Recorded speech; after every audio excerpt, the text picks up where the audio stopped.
Xbox Series S. When Microsoft revealed the Xbox Series S in 2020, reactions were mixed. It was billed as the entry level next gen console. It was less powerful than the Series X, no disk drive, and only 512 gigabytes of storage. Critics and gamers alike questioned its purpose. Would developers support it? Would it hold back next gen games? Was there even a market for this in a high end gaming era? Turns out, yeah, a big one.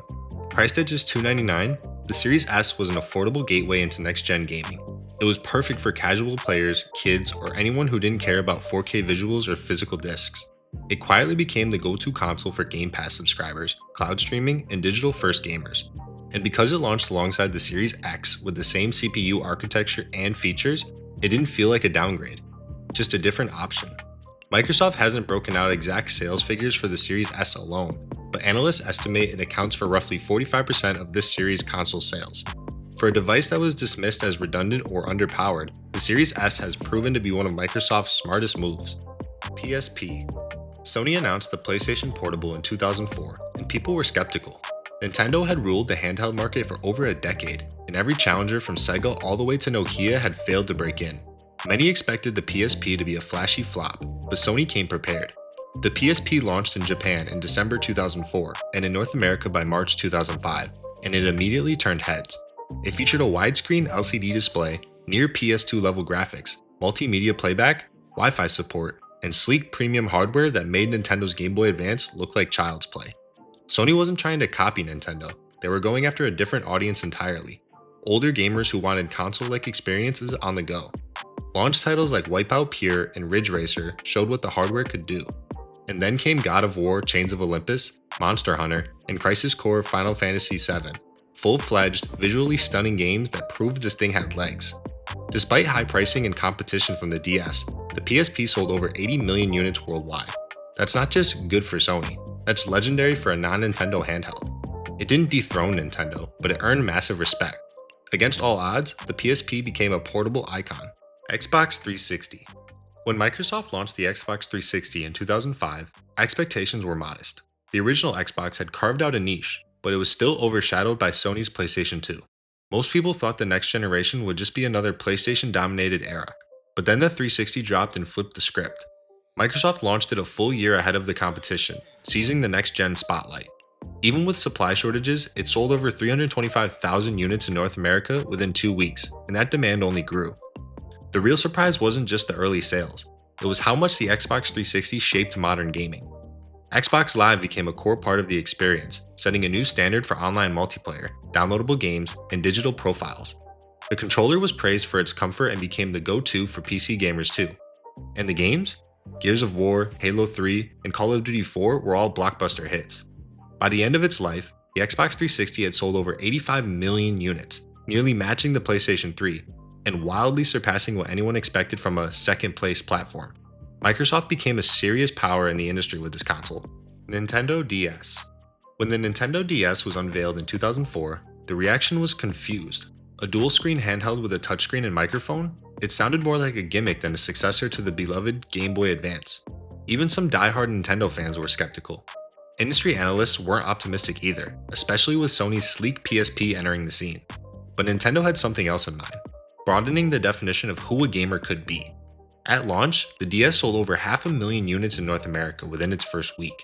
But it wasn't until titles like Nintendogs, Brain Age, and Animal Crossing Wild World rolled out that the platform hit its stride.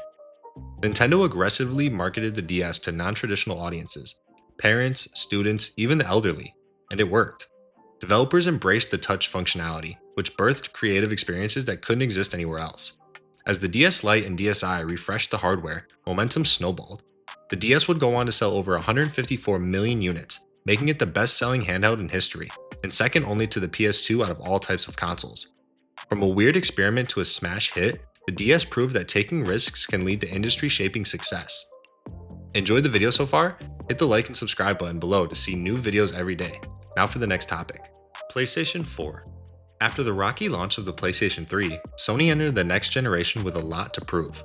The PS3 had been expensive, difficult to develop for, and lagged behind Xbox Live's online infrastructure for years. So when the PlayStation 4 was announced in 2013, expectations were cautious. But Sony fought hard and completely rewrote the narrative. The PS4 was everything the PS3 wasn't. developer-friendly, competitively priced at $399, and focused entirely on games. Sony emphasized what players wanted to hear: no DRM restrictions, support for used games, and streamlined interface. It was a direct shot at Microsoft, whose Xbox One announcement had alienated fans with its focus on media features and always online requirements. The crowd reaction at E3 2013 told the story. Sony had the people back on its side. When it launched in November 2013, the PS4 sold over 1 million units in just 24 hours in North America alone. From there, it never looked back. With massive hits like Horizon Zero Dawn, Spider-Man, and God of War, the PS4 became a juggernaut. It ultimately sold over 117 million units, far beyond what anyone expected after the PS3 missteps. Sony made their recovery, then dominated. Wii. When Nintendo revealed the Wii in 2006, it looked like the company had officially got out of the power race. No HD graphics, no Blu-ray drive, no giant hard drive. Compared to the Xbox 360 and PlayStation 3, the Wii was underpowered and unconventional. Instead of chasing raw specs, Nintendo introduced motion controls, swinging, pointing, and waving a remote at your TV. Most of the industry laughed. Hardcore gamers called it a gimmick. Analysts thought it would be another GameCube, fun but forgettable. Then it launched, and exploded. Bundled with Wii Sports, the Wii immediately found a home in living rooms around the world. You didn't need a controller tutorial, just swing the remote and you were playing tennis. Suddenly, gaming wasn't just for teens and 20-somethings. Even people who'd never touched a console were getting in on the action. The Wii became a gaming experience for everyone. Nintendo sold over 3 million units by the end of 2006, and global shortages lasted for years. By the end of its life, the Wii had sold over 101 million units, outselling both the PS3 and Xbox 360. From punchline to phenomenon, the Wii showed us that fun beats power every time. Game Boy. In 1989, the handheld gaming market was a niche, unproven space, and Nintendo's Game Boy looked like a long shot. It had a tiny monochrome screen, no backlight, and was technically underwhelming compared to competitors like the Atari Lynx and Sega Game Gear. Both rivals boasted color displays and more processing power. Critics assumed the Game Boy would get crushed, but Nintendo had an ace up its sleeve: battery life, simplicity, and Tetris. Bundled with the system, Tetris turned the Game Boy into an instant obsession. The addictive puzzle game appealed to all ages and transcended language barriers. Meanwhile, the system's energy efficiency, lasting over 10 hours on just 4 AA batteries, made it the practical choice for gaming on the go. And the price? Far cheaper than the flashier competition. Sales exploded. By 1990, it was impossible to find in stores. Nintendo kept momentum going with Super Mario Land, Kirby's Dream Land, and later, the Pokemon phenomenon that reignited interest in the late 90s. The Game Boy would go on to sell over 118 million units when combined with the Game Boy Color. For a blurry little gray screen, the Game Boy conquered. Sega Genesis. In the late 80s, Nintendo was untouchable. The NES controlled over 90% of the North American gaming market, and most people thought Sega didn't stand a chance. Then came the Genesis. Launched in North America in 1989, the 16-bit Genesis offered faster gameplay, strategic marketing, and arcade-style visuals that made the NES look ancient. But it didn't gain traction immediately, until Sega made one bold move. They packaged it with Sonic the Hedgehog. That single decision changed everything.